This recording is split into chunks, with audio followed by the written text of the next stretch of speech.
Good morning friends. આપણે આગળના લેક્ચરમાં એના એપ્રોચ અને એનોઆઈ એપ્રોચ વિશેની વાત કરી હતી. તો એનો એક ઉદાહરણ પહેલો સમ જોઈએ કે એક પેઢીની અપેક્ષિત વાર્ષિક ચોખ્ખી કાર્યકારી આવક 2 લાખ રૂપિયા છે. પેઢીના મૂડીકરણનો દર 10% છે. પેઢીએ 7%ના 10 લાખ રૂપિયાના ડિબેન્ચર બહાર પાડેલ છે. તો એનઆઈ અભિગમ પ્રમાણે પેઢીનું બજાર મૂલ્ય શોધો. તો લખી નાખવાનું. પહેલાં તો આપણે એનું કોષ્ટક ત્યાં દાખલામાં બધામાં કોષ્ટક તૈયાર કરવાનું રહેશે. તો કયા પ્રમાણે કીધું છે? એનઆઈ અભિગમ પ્રમાણે. તો એનઆઈ અભિગમ પ્રમાણે, જો એનઆઈ અભિગમ પ્રમાણે ન કીધું હોય અને એવું કીધું હોય કે ચોખ્ખી આવકનો અભિગમ એટલે એનઆઈ અભિગમ જ થાય. એનઆઈ એટલે કે નેટ ઇન્કમ એટલે કે ચોખ્ખી આવકના અભિગમ પ્રમાણે પેઢીનું મૂલ્ય, બજાર મૂલ્ય દર્શાવતું કોષ્ટક. અહીંયા લખી નાખવાનું વિગત,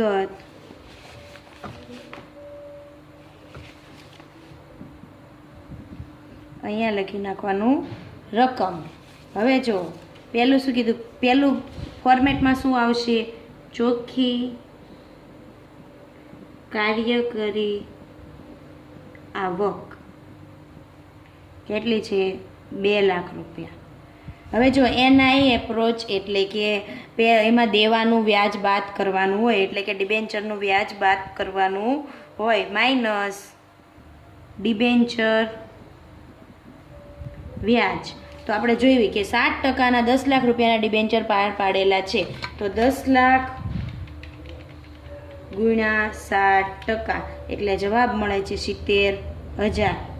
શું કરવાના છે? બાદ કરવાના. એટલે 70,000 માઇનસ 2 લાખ એટલે 2 લાખ માઇનસ 70,000 એટલે જવાબ મળે 1,30,000. જે જવાબ મળે એને શું કહેવાય? કે શેર હોલ્ડર માટે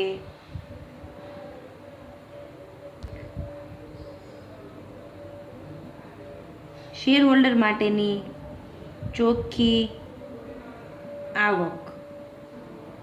હવે જો પછી શું કરવાનું? કે ભાગ્યા મૂડીકરણનો દર.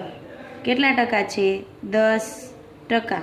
તો 1,30,000. જો આપણે અહીંયા કઈ સાઈન છે? ભાગ્યા. તો ભાગ્યા 10% એટલે જવાબ મળે છે 13 લાખ રૂપિયા. એને કહેવાય ઇક્વિટી શેર મૂડીનું બજાર મૂલ્ય વત્તા શું કરવાનું છે? ડિબેન્ચરનું બજાર મૂલ્ય. હવે અહીંયા કઈ રકમ લેવાની? કે ડિબેન્ચર જેટલા રૂપિયાના હોય એ ટોટલ કેટલા રૂપિયાના છે? તો કે 10 લાખ રૂપિયા. તો 13 લાખ વત્તા 10 લાખ એટલે જવાબ મળે છે 23 લાખ રૂપિયા. અને શું કહેવાય? પેઢીનું મૂલ્ય. હવે જો આપણને એવું કીધું હોય કે ભારિત સરેરાશ પ્રમાણે પડતર પણ ગોતવાની, તો લખી નાખવાનું ભારિત સરેરાશ મૂડી પડતર ઇઝ ઇક્વલ ટુ પેઢીનું મૂલ્ય, ચોખ્ખી આવક, ચોખ્ખી કાર્યકારી આવક છેદમાં પેઢીનું મૂલ્ય ગુણ્યા 100. કાર્યકારી આવક કેટલી છે? 2 લાખ રૂપિયા. પેઢીનું મૂલ્ય કેટલું છે? 23 લાખ રૂપિયા ઇન્ટુ 100 એટલે જવાબ મળશે 2 લાખ ભાગ્યા 23 લાખ ગુણ્યા 100. 8.69%. અહીંયા સમ પૂરો. હવે જો આનો આ સમને આમાં ભલે આપણને એક જ કીધું, પણ આપણે એનો આ એપ્રોચ પ્રમાણે પણ કરીએ કે ચોખ્ખી કાર્યકારી આવક પ્રમાણે પણ આપણે ગણીએ એટલે ખ્યાલ આવે કે બંને સમમાં ડિફરન્સ શું રહેશે. તો અહીંયા લખી નાખવાનું એનો આ અભિગમ પ્રમાણે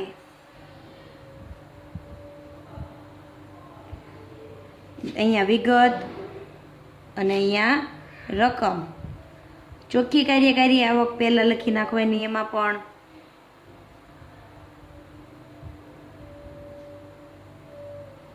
કેટલી છે? 2 લાખ રૂપિયા. ત્યાર પછી જો આમાં આપણે એનઓઆઈ એપ્રોચમાં શું કરવાનું છે? અહીંયા આપણે ડિબેન્ચરનું વ્યાજ બાદ કરવાનું છે. એનઓઆઈ એપ્રોચમાં ડિબેન્ચરનું વ્યાજ બાદ કરવાનું નથી. સીધું મૂડીકરણનો દર ભાગ્યા મૂડીકરણનો દર 10%, એટલે 2 લાખ ભાગ્યા 10%, એટલે જવાબ મળશે 20 લાખ રૂપિયા. આજે મળે એને શું કહેવાય? કે પેઢીનું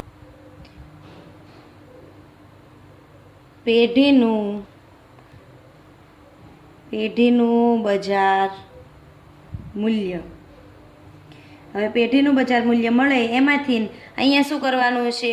ડિબેન્ચર બાદ કરવાના. ડિબેન્ચરની રકમ કેટલી છે? 10 લાખ રૂપિયા. એટલે 20 લાખમાંથી 10 લાખ બાદ કરીએ એટલે કે 10 લાખ રૂપિયા. અહીંયા શું આવશે? ઇક્વિટી બજાર મૂલ્ય. જો આપણે આનો મિનિંગ આપણે લખવું હોય, વિવરણ કરવું હોય, તો જ્યારે આપણે એનઆઈ એટલે કે ડિબેન્ચર આપણે લિવરેજ ઊભું કરીએ ત્યારે પેઢીનું મૂલ્ય 23 લાખ રૂપિયા થાય છે, અને લિવરેજ ઊભું નથી કરતા ત્યારે કેટલું થાય છે? 20 લાખ રૂપિયા. એટલે કે આપણે ડિબેન્ચર બોજ ઊભો કરવો એટલે કે દેવું ઊભું કરવું એ આપણી માટે સારી વાત કહેવાય, એવું આના ઉપરથી આપણને જાણવા મળે છે.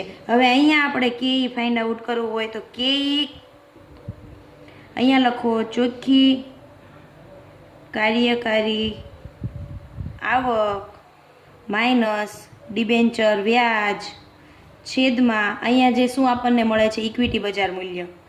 ઇક્વિટી બજાર મૂલ્ય ઇન્ટુ 100. ચોખ્ખી આવક કેટલી છે? 2 લાખ રૂપિયા. ડિબેન્ચર ઉપર વ્યાજ કેટલું મળશે? 70,000. અને છેદમાં આપણને ઇક્વિટી શેરનું બજાર મૂલ્ય કેટલું મળેલું છે? 10 લાખ રૂપિયા ઇન્ટુ 100. તો 2 લાખ માઇનસ 70,000 ભાગ્યા 10 લાખ ઇન્ટુ 100, એટલે જવાબ મળે છે 13%. જો બંનેમાં ડિફરન્સ ક્યાં? અહીંયા આપણે ડિબેન્ચર વ્યાજ બાદ કરવાનું છે એનઆઈ અભિગમમાં, અને એનઓઆઈ અભિગમમાં આપણે બાદ કરવાનું નથી, મૂડીકરણનો દર કરવાનો છે. અને એને જો અહીંયા ભારિત સરેરાશ મૂડી પડતર ફાઇન્ડ આઉટ કરીએ એટલે ના ઇન્ટરેસ્ટ બાદ નથી કરવાનું, અને આમાં બાદ કરવાનું છે. મૂડીકરણનો દર ભાગ્યા કરવી એટલે આપણને પેઢીનું બજાર મૂલ્ય મળે. આમાં આપણે મૂડીકરણ કરીએ એટલે કે ઇક્વિટી શેરનું બજાર મૂલ્ય મળે. ડિબેન્ચરનું બજાર મૂલ્ય પ્લસ કરવી એટલે પેઢીનું મૂલ્ય મળે, અને પેઢીના બજાર મૂલ્યમાંથી ડિબેન્ચર બાદ કરવી એટલે શું મળશે? ઇક્વિટી બજાર મૂલ્ય. હવે બીજો સમ જોઈએ. અહીંયા એવું કીધું, ધારો કે પેઢીએ 10 લાખ રૂપિયાના ડિબેન્ચરને બદલે 12 લાખ રૂપિયા ડિબેન્ચર બહાર પાડ્યા હોય તો પેઢીનું બજાર મૂલ્ય શું હોય? એટલે કે જો અહીંયા આપણને અહીંયા કેટલા કીધેલા છે? 10 લાખ છે, એની બદલે અહીંયા કેટલા ધારવાના છે? 12 લાખ. તો પેઢીનું બજાર મૂલ્ય કેટલું હોય? તો લખી નાખીએ પહેલાં બંને એપ્રોચ વડે. ભલે આમાં આપણને એક કીધું, આપણે 2 લખીએ. એનઆઈ અભિગમ પ્રમાણે અહીંયા વિગત વ્યવસ્થિત કોષ્ટક લાઇનિંગ કરીને કરવાનું છે. વિગત રકમ પહેલું લખવાનું છે ચોખ્ખી કાર્યકારી આવક કેટલી છે? 2 લાખ રૂપિયા. હવે એનઆઈ એપ્રોચ છે એટલે કે પહેલાં વ્યાજ માઇનસ કરવાનું છે. તો વ્યાજ હવે કેટલું થઈ જશે? અહીંયા 10 લાખને બદલે કેટલા લેવાના છે? 12 લાખ. ડિબેન્ચર વ્યાજ 12 લાખના 7%.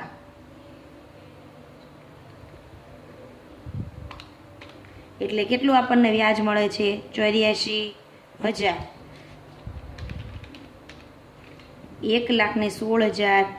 આને શું કહેવાશે? શેર હોલ્ડર માટે ઇક્વિટી શેર હોલ્ડરની વધેલી આ ચોખ્ખી આવક. ત્યાર પછી ભાગ્યા મૂડીકરણનો દર 10%. તો મૂડીકરણનો દર 10% કરીએ ભાગ્યા એટલે જવાબ મળે છે 11,60,000 આને શું કહેવાય છે? ઇક્વિટી શેરનું બજાર મૂલ્ય પ્લસ ડિબેન્ચરનું બજાર મૂલ્ય કેટલું છે આ વખતે? 12 લાખ રૂપિયા. એટલે આપણને મળશે 23,60,000 શું? પેઢીનું બજાર મૂલ્ય. હવે આના સમને આપણે એનઓઆઈ અભિગમ પ્રમાણે જોઈએ તો એનઓઆઈ અભિગમ પ્રમાણે લખી નાખીએ વિગત રકમ.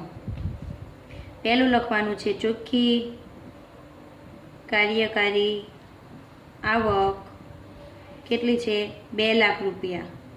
ત્યાર પછી જો આમાં વ્યાજ માઇનસ થશે ને સીધું મૂડીકરણનો દર ભાગ્યા મૂડીકરણનો દર 10% એટલે કેટલું આવશે? 20 લાખ રૂપિયા. આને શું કહેવાશે? પેઢીનું બજાર મૂલ્ય માઇનસ ડિબેન્ચરનું બજાર મૂલ્ય એટલે કે 10 લાખ રૂપિયા. એટલે કેટલા મળશે આપણને? 10 લાખ રૂપિયા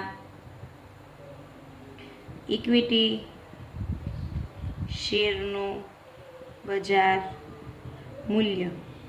જો આપણે આપણે થિયરીમાં જોયું કે એના એપ્રોચ શું દર્શાવે કે આપણે જો ડિબેન્ચર એટલે કે દેવું ધંધામાં વધારીએ તો આપણને પેઢીનું બજાર મૂલ્ય વધુ મળે. એટલે જો પહેલા સમમાં આપણે 10 લાખ હતું ત્યારે બજાર મૂલ્ય કેટલું હતું?